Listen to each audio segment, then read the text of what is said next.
I'm Reverend W. Max Mons, and I'm here at the 2026 Lutheran Church Missouri Synod National Convention. I'm here with my good friend and colleague. I'm Pastor Sean Kilgo. I serve at Redeemer Lutheran Church in Lawrence, Kansas, and also in campus ministry at KU, which is what brings us together, because Indeed, yeah. Max also serves. I serve at the University of Iowa. And how long have you been at Kansas? So I've been there for 5 years, a little over 5 years now. Over 5 years. So not quite as long tenured as you. Yeah, I'm all going right. to enter my 26th year. Yeah. So it's weird being older than their parents now.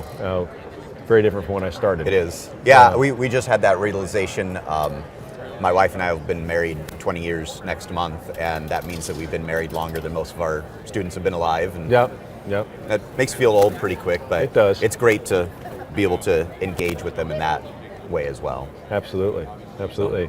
So we both went to seminary. You went to the Fort, and I did. I went to Concordia Seminary in St. Louis.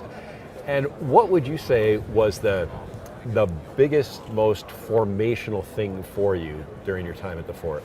Yeah, so I've talked with other guys about this, especially guys that are talking about going to the Sem and whatnot, that like this is one of the greatest things, is that you get to live this out, right? So you're in chapel, hearing the word together, receiving the sacrament together, you're in classes together, but you also get to hang out on the side and ask each other these questions and call each other out for saying dumb things in class and that sort of stuff. And then when you can't figure it out, you get to talk with the profs, especially during coffee hour, Gemütlichkeit on Fridays and all that. So that's, I think for me, that kind of incarnational reality on campus, just the whole thing put together, was incredibly vital for me being the pastor that I am today.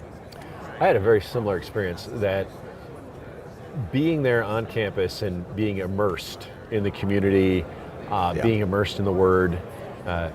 Daily chapel I thought was so foundational and formational, because, as you know, the days get long there. And where else are you going to be in your life where life stops for 40 minutes a day and you get to go and worship and hear the Word? I just thought that was amazing. And then the time with the brothers and the time with the profs was insane. That was just so much fun and such a great time. Right.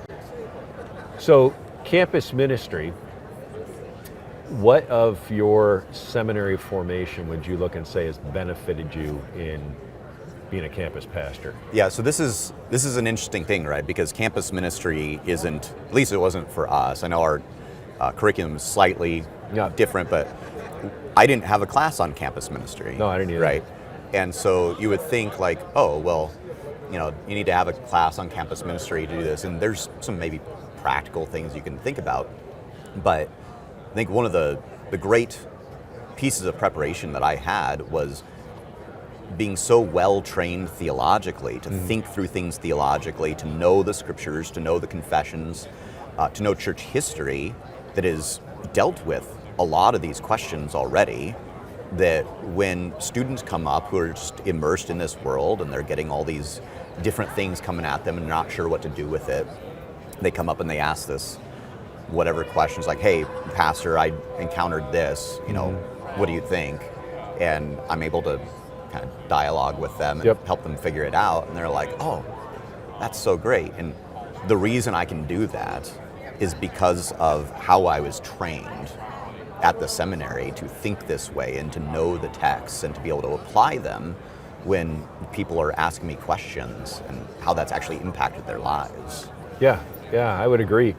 I think there's something of the training that we get in the Word and in the confessions, when people come with their questions, to be able to point them to, you know, the rock solid Word of God and say, this is where it is. And even, it reflected my vicarage experience, my vicarage supervisor had a PhD in exegesis. Okay. And we'd sit in Bible class and people would say, well, what about? And so many times you look and go, read the verse. What's it say? Right. And they'd read it and go, well, there's your answer. And they'd be like, well, no. And he goes, no. That's the definitive Word of God. That's what it says. And, you know, if you struggle with that, you struggle with that, but that's not God's problem. That's your problem, you know. Right. And two, I think just the questions that we get asked as campus pastors, we get some pretty crazy questions sometimes. Oh, for sure, yeah. To be able to look and to say, well, what causes you to ask that question, or why is that question important to you? That was a part of our training, because when we'd ask questions, we could ask that. I had a young lady ask me one time about the story of Lazarus, and she asked, did Jesus love Mary and Martha as much as he loved Lazarus? And I said, yeah, sure, but why do you ask? And through a series of conversations, I found out, well, your question isn't, does Jesus love Mary and Martha? Your question is, does Jesus love me? Right. And that's a whole different thing. But I think we got trained on how to deal with that and how to talk to people through those things. Right. Yeah, I mean, just this ability to take up the scriptures then aren't, in a way that does not make the scriptures an abstraction. Yeah. Right? These are very practical, these are real, they apply to your life, and to take that up in these questions that people are asking. And so often, as I'm sure you experience as well, our students who are struggling with these questions of identity, they're struggling with these questions of, does God love me? Yeah. And kind of, especially when they recognize their own sin, they're like, man, how could God possibly love me? Yes. In spite of this sin that's sitting here, and to be able to come and provide the balm of the gospel to that, and then to bring them in, like, to have the tools that we've been trained to use then, things like confession and the Lord's Supper, and to point them to their baptismal identity and all this. And so often, especially students that are coming outside of the Lutheran confession and asking these questions, we'll go through and we'll dialogue, and they'll say, this is so great. Yeah. Like I have asked so many other pastors this question, and nobody's been able to answer it. And your answer was just great. Yeah. And then they end up coming to the church and, get baptized, go through instruction, join the church. This is wonderful. I think there's something about the depth of training that we had leads to a depth of answer. Correct. To questions, where I'm not going to give you a superficial, feel-good answer. I'm going to look through the scriptures and the confessions and say, this is the hard answer to your hard question. Right. I'm not saying hard to accept or anything like that, but I'm just saying, I want to give you something of substance. We talk about this in our campus ministry all the time. A lot of students will give us an hour a week.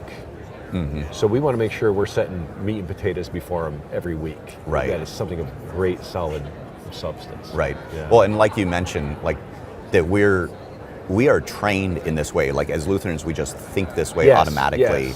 That when you ask me a question, my first instinct is to say, what do the scriptures say about this? Yeah, do I have a Bible passage for this? Right. Yep, exactly right. And we almost always do, right? So there's some of these kind of weird, obscure questions that are maybe a bit more philosophical, but even there are principles that are laid out in the scriptures that we can then apply to that. And I've noticed our students engage with that in a really wonderful sort of way, because they have a hunger for, I want the scriptures to be able to answer this question for me, and I'm just not sure how they do. And as Lutherans, and the way we've been trained to take up the scriptures this way, like it's just our bread and butter on this. Exactly. So in that regard of the training. Yeah. So how long have you been a pastor now? 10 years. 10 years, all right. I'm closing in on 30. What would you, if you were to go back and look at Sean Kilgo going to first-year seminary, based on what you know now, what would you say to him? I would say, I think all of us would probably say some version of this. Spend more time dealing with the text. I mean, as well as I know this stuff, I'm always lamenting, like, man, I wish I knew this better. Oh, yeah.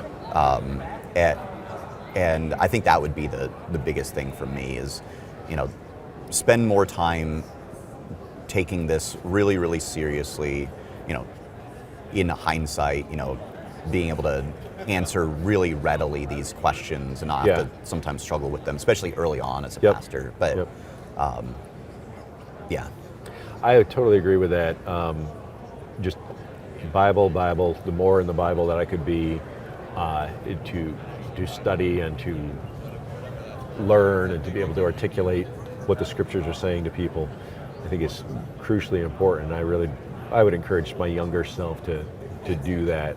Of course, I was there pretty close to when they were actually written. But I just think that's just so important to have that foundation, and then to bring those things to bear as you go. Because I'm sure you have this too. There's times where I'll be reading a text during the divine service, and all of a sudden it's like, where was this all my life? Yeah, the light bulb goes on in the middle of the reading. In the middle of the reading, and you're like, I wish I was preaching on this morning. Right. Well, there's next year. There's next year, yeah. Or 2 years or whatever. 2 years, yeah. So, but it's great to be able to have those opportunities. Yeah. Well, and I think that this speaks to we get this wonderful seminary education over the course of 4 years or longer, stay on for an STM or whatever. Yep. And even with that, I mean, there's just so much to dig into. Yeah. And I am constantly thankful for the time that I spent at the seminary doing this stuff, because I can't imagine trying to deal with the situations I deal with, answer these questions, help these students grow in their faith without the training that the seminary gave me. Oh, no, it'd be absolutely frightening. Yeah. And I think about, because I'm sure you have these on your campus, the parachurch groups, right, things like that.